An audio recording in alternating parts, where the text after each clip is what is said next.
Good morning प्यारे बच्चों।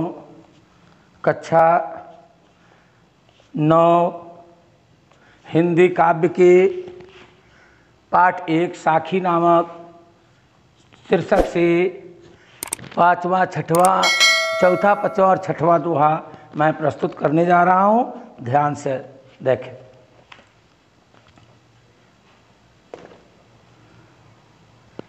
माया दीपक नर पतंग अभ्रमि भ्रमि इव पड़ंत, या गुरु के ज्ञान ते या एक आध उबरंत कबीरा, एक आध उबरंत।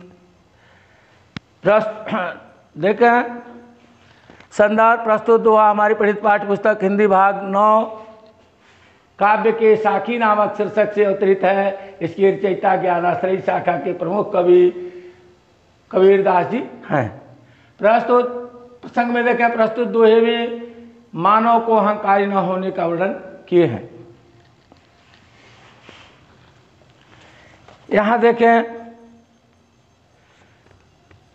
माया दीपक नर पतंग। प्रस्तुत पद्य खंड में संत कबीरदास जी कहते हैं कि यह संसार क्या है? एक मोह माया रूपी दीपक है, जिस पर यह मानव रूपी कीट पतंगे उसके प्रेम में आश्रित होकर के, आशिक होकर के उसी मोह माया में पड़ करके और अपने प्राणों को गंवा देते हैं। जिस प्रकार से आप देखे होंगे कि कोई दीपक के लौ को से प्रसन्न होकर के, प्रभावित होकर के ये कीट पतंगे आते हैं और उनकी चोंच पाँख जल करके वहीं अपने प्राण को त्याग देते हैं। उसी प्रकार से यह मोह माया रूपी दीपक पर यह जीव रूपी पतंगा, यह मानव के जीव रूपी पतंग उसी में आकर के पड़ करके अपनी जीवन लीला समाप्त कर देता है। काव्यगत सौंदर्य देखा प्रस्तुत पद्य खंड में अहंकार न करने का वर्णन किए हैं। शांत रस है, दोहा छंद है, अलंकार मात्रा रूपक है, भाषा सदुक्कड़ी भाषा है।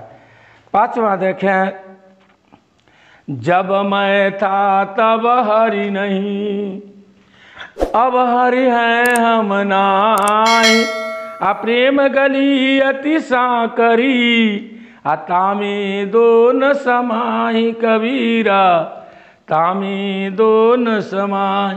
प्रस्तुत पद्य खंड में संत कबीरदास जी ने बताया है कि जब मैं था तब हरि नहीं। जब मेरे अंदर अहंकार था, इस आत्मा के अंदर जब अहंकार था, तब इसमें ईश्वर का वास नहीं था। जब मैं मने अहंकार, हरि मने भगवान। जब मैं था तब हरि नहीं। जब इसमें अहंकार था तब ईश्वर का वास नहीं था। अब हरि हैं हम नाई।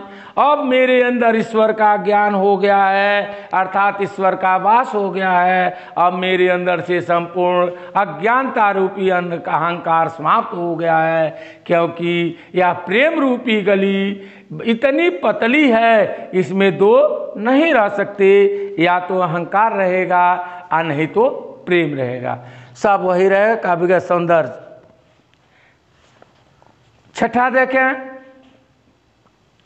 भगति भजन हरि नाव है, अदूजा दुख अपार, मनसा वाचा कर्मणा, कबीर सुमिरन सार, कबीरा कबीर सुमिरन सार।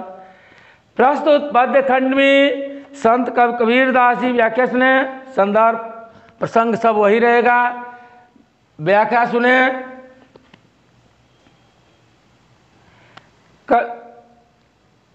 भगति भजन हरिनाम है। प्रस्तुत पद्य खंड में संत कवि कबीरदास जी कहते हैं कि सांसारिक मोह माया रूपी समुद्र से पार होने के लिए भक्ति और भजन रूपी नाव का है, जिस पर चढ़ करके यह जीव इस भव सागर को पार कर जाता है। दूजा दुख अपार, और दूसरी ये बाह्य चीजें संपूर्ण दुख के ही कारण हैं। दूजा दुख अपार, मनसा वाचा कर्मणा। इसलिए हे मन, इसको मन, वचन और कबीरदास जी कहते हैं कि मन, वचन और कर्म से हमेशा ईश्वर की भजन करनी चाहिए। प्रस्तुत पद्य खंड में यही सब काव्यगत सौंदर्य सब वही रहेगा।